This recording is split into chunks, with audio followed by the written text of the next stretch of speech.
The Shadow in Whitechapel by... For a classic crime vault, the fog clung to Whitechapel like a shroud, thick and grey, swallowing the gaslight's feeble glow. It was August 31st, 1888, and London's East End pulsed with the desperate rhythm of survival. Narrow alleys reeked of gin, sweat, and despair, where the destitute scratched out a living in the shadow of the city's wealth. Among them was Mary Nichols, known as Polly to her friends, a woman whose life had unraveled into the grimy streets of Whitechapel. Tonight, she walked alone, her worn boots clicking faintly on the cobblestones. Unaware that a predator watched from the darkness, Polly was 43, her face weathered by hardship, her body frail from too many nights without a proper meal. She'd spent her last pennies on a bed in a doss house, but had been turned away for want of fourpence more. Now, she wandered Bucks Row, hoping to earn enough from a client to secure a place to sleep. Her laughter,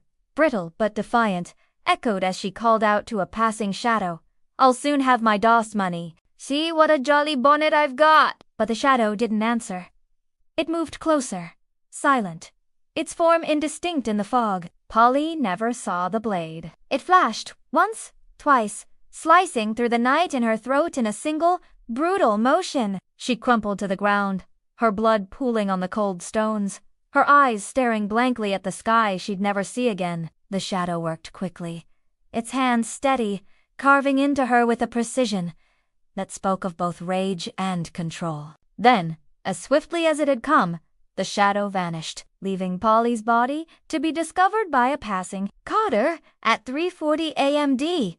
The news of Polly's murder spread like wildfire through Whitechapel. By morning, the streets buzzed with fear and morbid curiosity. The Star newspaper called it a ghastly outrage, and whispers of a monster in human form began to circulate. Inspector Frederick Abberline, a seasoned detective with a weary face and sharp mind, stood over Polly's body in the mortuary, his notebook filled with grim details.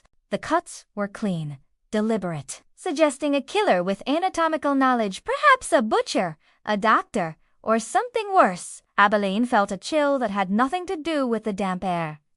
This was no ordinary crime. In the weeks that followed, Whitechapel became a cauldron of dread. On September 8th, Annie Chapman fell to the same blade in a backyard on Hanbury Street. Her body, mutilated with surgical precision, bore wounds that made even hardened constables turn pale. The killer had taken her womb, a grotesque trophy, and left behind a leather apron, sparking rumors of a fiend nicknamed Leather Apron. The police combed the slums, questioning butchers, barbers, and anyone with a knife, but the killer remained a phantom. Enter Eliza Cooper, a fictional seamstress who lived in a cramped lodging house on Flower and Dean Street. Eliza was no stranger to Whitechapel's hardships. At 35, she'd buried a husband and 2 children, her hands calloused from endless needlework.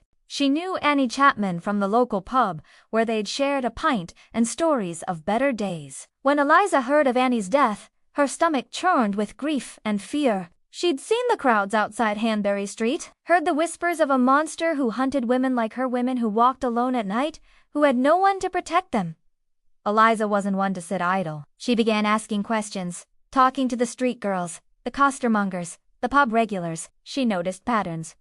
The murders happened late at night, in secluded spots, always targeting women who were vulnerable. She overheard talk of a man seen near Bucks Row, tall and cloaked, with a gentleman's gait but a predator's eyes. The police dismissed such sightings as hysteria, but Eliza couldn't shake the feeling that the killer was close, hiding in plain sight.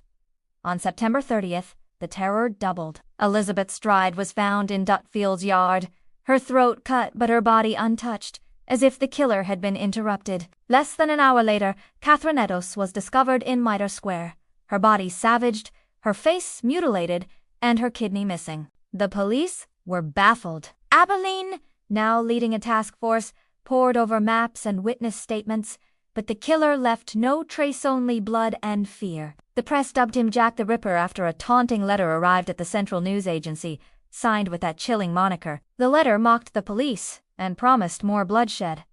"I'm not done yet." Eliza read the letter in the papers, her hands trembling. She'd seen enough of Whitechapel as cruelty to know that evil didn't need a name to thrive, but Jack gave it a face, a shadow that loomed over every alley. She began carrying a small knife, tucked into her shawl, and avoided the darkest streets. But she couldn't stop listening, couldn't stop piecing together the clues. At the 10 Bells pub, she overheard a barmaid mention a strange man who'd been asking about Annie Chapman days before her death, a man with a posh accent and cold, dark eyes. Eliza's heart raced. Could this be him? November 9th brought the final, most horrific act. Mary Jane Kelly, a young Irish woman known for her beauty and kind heart, was found in her miller's courtroom. Her body so brutally dismembered that identification was nearly impossible. The killer had taken his time, undisturbed, turning the small room into a charnel house. Eliza, who'd known Mary from the market, wept when she heard the news. The streets were no longer safe for any woman, and the police seemed powerless. Vigilante groups patrolled Whitechapel, but they were as likely to harass the innocent as catch a killer. Eliza's resolve hardened. She began sketching a profile of the killer based on what she'd learned. A man who moved with confidence, possibly educated, with knowledge of anatomy and access to Whitechapel's underbelly. She shared her thoughts with a sympathetic constable who listened but warned her to stay out of it. "This ain't a game, Eliza," he said. "Jack's no ordinary man." But Eliza couldn't let it go. She felt Mary's ghost, and Polly's, and Annie's, urging her to keep searching. One night, as Eliza walked home from the market, she sensed someone following her. The fog was thick, the gaslights dim. Footsteps echoed behind her, deliberate but unhurried. Her hand tightened around her knife. She turned into an alley, heart pounding, and hid behind a stack of crates. The footsteps stopped. A figure loomed at the alley's mouth, a tall man in a dark cloak, his face obscured by a hat. He stood there, as if sensing her presence, then turned and vanished into the fog. Eliza didn't sleep that night. She knew she'd seen him, Jack. The murders stopped after Mary Kelly, but the fear lingered. Theories multiplied. Was Jack a doctor, a madman, a royal? Some said he'd fled to America. Others believed he'd died or been locked away. Abberline retired, haunted by the case. Whitechapel slowly healed, but the scars remained. Eliza never stopped wondering about the man in the fog. She wrote down everything she'd learned, hiding her notes in a tin box under her floorboards, hoping one day someone would find the truth. Decades passed, and the legend of Jack the Ripper grew. Historians, detectives, and amateurs pored over the case, naming suspects like Aaron Kosminski, a local barber, Montague Druitt, a barrister, or even Prince Albert Victor, though evidence was thin. The letters, the crime scenes, the witness accounts all were dissected, yet no one could pin the shadow down. Jack became a myth, a bogeyman, a puzzle that refused to be solved. In the present day, your channel, Classic Crime Vault, keeps the story alive. The Jack the Ripper murders are more than a historical mystery. They're a window into a world of poverty, fear, and resilience. Through Eliza's eyes, we see the human cost of the killings, the women who were more than victims, and the community that fought to survive. The question remains, who was Jack? Was he a monster hiding in plain sight, or a ghost who slipped through history's cracks? Thank you for diving into this chilling tale with Classic Crime Vault. If you enjoyed this journey into the fog of Whitechapel, please like this story to show your support. Share it with your friends who love a good mystery. Let's spread the word about the unsolved enigma of Jack the Ripper. Drop a comment below with your thoughts. Who do you think Jack was?